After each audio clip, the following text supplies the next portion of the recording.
ফ্লিপকার্টের ফ্রিডম সেলে এত কম পার্সেল আসবে আমি ভাবতেও পারিনি। হ্যালো বন্ধুরা, আমি সাগর, কেমন আছেন সবাই? এখন ফ্লিপকার্টে ফ্রিডম সেল চলছে আর এই সেলটা 16 আগস্ট পর্যন্ত চলবে। আপনারা কোনো কিছু নিতে চাইলে এখনই ফ্লিপকার্ট থেকে নিতে পারেন, কারণ এখন ডিসকাউন্টটা একটু বেশি থাকে।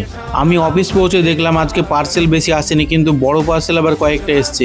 আমাদের বড় পার্সেলগুলো বাইকে নিয়ে যেতে খুব সমস্যা হয়। পার্সেলগুলোকে আমি রুট ওয়াইজ শর্টিং করে নিয়ে ওএফডি করে ব্যাগের মধ্যে ঢুকিয়ে নিলাম, আর এই বড় পার্সেলটা আমি বাইকের এক সাইডে বেঁধে নিলাম। কাস্টমারকে কল করছি পার্সেলের জন্য, কাস্টমার ভয়ে কল কেটে দিচ্ছে, পার্সেল নিবে না তাই। ইনকামিং কল নেই, ইনভ্যালিড ফোন নাম্বার, অ্যাড্রেস লেখা নেই, এতগুলো পার্সেল এসে পেন্ডিং হচ্ছে বলার বাইরে। আজকে আমি টোটাল 61টা পার্সেল ওএফডি করেছি। আপনি পার্সেল বুক করছেন কিন্তু ভয়ে কল রিসিভ করছেন না, এইভাবে কিন্তু পার্সেল ক্যান্সেল হয় না। আপনি যদি পার্সেল ক্যান্সেল করেন তাহলে ক্যান্সেল কোডটা দিলেই ক্যান্সেল হয়ে যাবে। এখন আমার অফিসের সমস্ত কাজ কমপ্লিট হয়ে গেছে আর এখন আমি বেরিয়ে যাবো পার্সেলগুলো ডেলিভারি করার জন্য। প্রথমে রুটে পৌঁছে আমি বড় পার্সেলটা ডেলিভারি করে দিলাম, কারণ এই বড় পার্সেলটা সাইডে বাঁধা ছিল আর বেশ সমস্যা হচ্ছিল আমার। এই বড় পার্সেলগুলো ডেলিভারি করলে কোম্পানি আমাকে যে পয়সাটা দেয়, একটা ছোট্ট পার্সেল ডেলিভারি করলে কিন্তু কোম্পানি আমাকে সেমি টাকা দেয়। তারপর এখানে একটা প্রিপেড পার্সেল ছিল, তো এই কাস্টমারকে আমার কল করতে হয় না, বাড়ির সামনে গিয়ে দাঁড়ালে কাস্টমার বেরিয়ে চলে আসে। সব কাস্টমার যদি এরকম হতো তাহলে ভালোই হতো। এখানে একজন কাস্টমারের একটা পার্সেল ছিল, আর কাস্টমারের পার্সেল থাকলে কিন্তু আমি দোকানে গিয়ে দিয়ে দিই। আর আজকে আমাকে আগে কল করে বলেছে যে পার্সেলটা দোকানে দিবেন না, যখন পার্সেলটা দিতে আসবেন তখন আমাকে কল করবেন, আমি এসে নিয়ে নেব।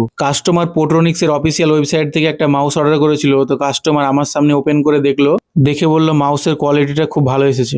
এইভাবে একটা দুটো করে পার্সেল ডেলিভারি করতে করতে আমার প্রায় কাজ শেষের দিকে। এখন এখানে একটা ওপেন বক্স ডেলিভারি ছিল, তো কাস্টমারকে আমি ওপেন করে দেখিয়ে দিলাম। এখানে একজন কাস্টমারের 3টে পার্সেল ছিল আর একটা পিক আপ ছিল।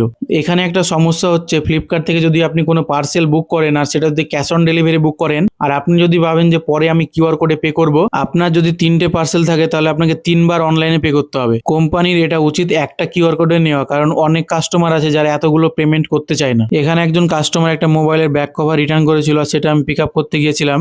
আর পিক আপ করার সময় কাস্টমার যেটা রিটার্ন করে সেটা আমরা ভালোভাবে চেক করে নিই, কারণ আমি যদি ভুল পিক আপ ওঠাই তাহলে সে টাকাটা কিন্তু আমাকে পে করতে হবে। পার্সেলগুলো ডেলিভারি করতে করতে একটা জায়গায় দাঁড়িয়ে আমি একটু রেস্ট করে নিলাম। অনেকক্ষণ থেকে পার্সেল ডেলিভারি করছে, আজকে একটুও দাঁড়ায়নি। আরো কিছুটা পার্সেল ডেলিভারি করতে বাকি ছিল, তো সেগুলো আমি একটা দুটো করে সব পার্সেলগুলো ডেলিভারি করে কমপ্লিট করে দিলাম। আজকের কাজ আমার এই পর্যন্তই শেষ। আর আজকে আমি অফিস যাইনি, যে পার্সেলটা আর পিক আপগুলো ছিল সেগুলো একজন এলো, আমি ওকে দিয়ে পাঠিয়ে দিলাম। আর আজকে আমি কাজ করে 48টা পার্সেল ডেলিভারি করেছি।